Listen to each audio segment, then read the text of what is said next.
podemos decir que se les imputa a la gran mayoría de los ministros el hecho de que sean serviles a un sistema, y que es el régimen de selección de ministros. Es decir, la primera pregunta que debíamos hacernos es: ¿qué se necesita para ganar los millones de pesos que percibe un ministro mensual y anualmente? Es decir, ¿cuáles son los requisitos que se necesitan? Y está la cosa.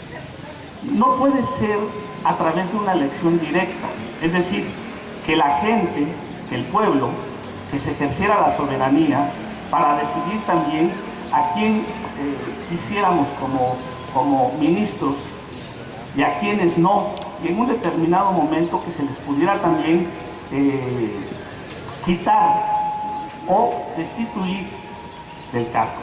Están estos 700,000 mensuales que es una bofetada a la pobreza, y más las demás, las demás prestaciones, más prestaciones obscuras, le llamo yo, porque que ayuda, que al mérito, que a esto, que al otro, la comunidad, simplemente pues no funciona. Cualquier reforma no va a funcionar, y yo sigo a lo mejor siendo pesimista de que mientras la terna para designar a un ministro la proponga el titular del Poder Ejecutivo Federal, en este caso el presidente de la República en turno. El Carranzato puso así el asunto.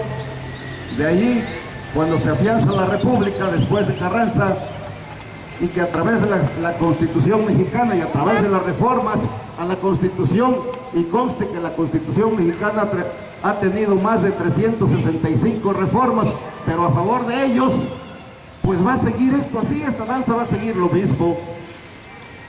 Y se van a quejar nuestros campesinos, se van a quejar los obreros, se van a quejar los estudiantes, se van a quejar los viudos y las viudas que perdieron a sus compañeros, a su pareja en el 2006, y se van a seguir quejando nuestros hermanos de Atenco, y se van a seguir quejando y se van a poner en huelga de hambre una vez más, o 20,000 veces más, nuestros hermanos de Pasta de Conchos,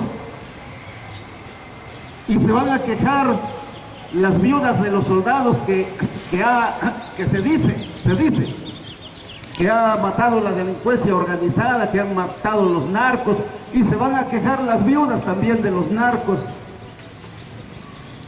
Pero esto no se va a acabar si nosotros no razonamos y algún día hiciéramos algún movimiento distinto a los movimientos que usualmente hemos visto o hemos aprendido. Pueblo de Oaxaca, hemos escuchado con gran atención los ponentes que me han antecedido, y me puedo preguntar en esta tarde, ¿qué justicia se puede esperar del pueblo oaxaqueño si el Poder Judicial Federal se ha ensañado con sus propios integrantes?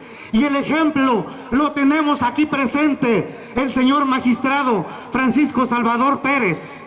¿Qué se puede esperar Juan Pérez y María López, o el último ciudadano que se encuentra aquí reunido en esta alameda, si el Poder Judicial Federal, hemos escuchado, está integrado por 11 facinerosos que ostentan los más altos salarios del pueblo, que el pueblo mexicano les paga con sus impuestos? ¿Qué nos podemos esperar los oaxaqueños cuando estamos siendo gobernados por un autócrata que fue electo por el Tribunal Electoral del Poder Judicial Federal y no por el pueblo de Oaxaca? ¿Qué nos podemos esperar los ciudadanos si en 1982 el Poder Judicial Federal se ensañó también con un juez federal digno y probo, Efraín Polo Bernal, que su gran delito fue admitir a trámite una demanda de amparo que el presidente José López Portillo le había ordenado que la desechase? A puertas cerradas, la sala de la Suprema Corte destituyó inmediatamente a este funcionario judicial por haber tenido la valentía y la dignidad de haber intentado impartir justicia en nuestro país. ¿Qué nos podemos esperar nosotros los mexicanos y los oaxaqueños si estamos escuchando los antecedentes tan nefastos y fascinerosos de los ministros de la Suprema Corte? ¿Qué nos podemos esperar los oaxaqueños si nosotros hemos tolerado actos de barbarie y actos de injusticia en el 2006 que propició precisamente la persecución y hoy en día la destitución de un magistrado valiente, digno y probo y además orgullosamente oaxaqueño, además egresado de esta máxima casa de estudios de nuestra universidad? 1994, Ernesto Zedillo Ponce de León reforma la Constitución y crea un órgano para reprimir curiosamente a los que imparten justicia. Ese órgano que pocos lo conocen porque pocos conocemos la Constitución se llama Consejo de la Judicatura Federal y es peor que la misma Policía Federal Preventiva. Este órgano es un órgano inquisitivo que ha perseguido y ha sancionado injustamente a jueces y a magistrados que no soportan las presiones que le vienen de sus órganos superiores, que vienen principalmente de los ministros de la Suprema Corte. Pocos conocemos que aquí en Oaxaca, inclusive, además del señor magistrado, otros 3 jueces federales han sido destituidos por impartir justicia en forma libre, en forma imparcial y en forma equitativa. 1998, el entonces juez federal Jorge Humberto Ortega Zurita, juez federal en Salina Cruz, fue destituido, encarcelado y a los pocos meses fue encontrado privado de la vida con 5 balazos en la cabeza en el estado. ¿Qué se esperan los demás jueces federales? ¿Qué se esperan para los que verdaderamente desean impartir justicia? ¿La persecución política o la destitución de sus cargos? Pueblo de Oaxaca, solamente quiero hacer extensivo lo que en las aulas de esta facultad he venido diciendo. Vamos a conocer primeramente nuestros derechos, vamos a levantar la voz y a utilizar estos foros para denunciar públicamente las arbitrariedades de nuestros gobernantes. No hay que tenerle miedo a nadie.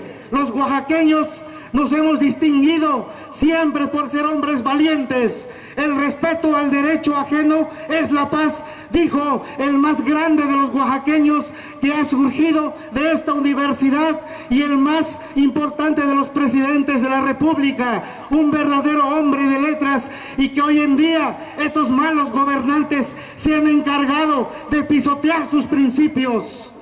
Hay que tener cuidado porque hoy en día se va a reformar la Cámara Federal de Diputados y 500 integrantes vamos a elegir y a pagarles los más altos salarios del pueblo de México a costa de sus bolsillos. Estos señores andan prometiendo el oro y el moro a todo el pueblo de Oaxaca para seguir votando en contra de las resoluciones que dañan la economía del pueblo de Oaxaca y de los mexicanos. Hay que estar presentes, hay que levantar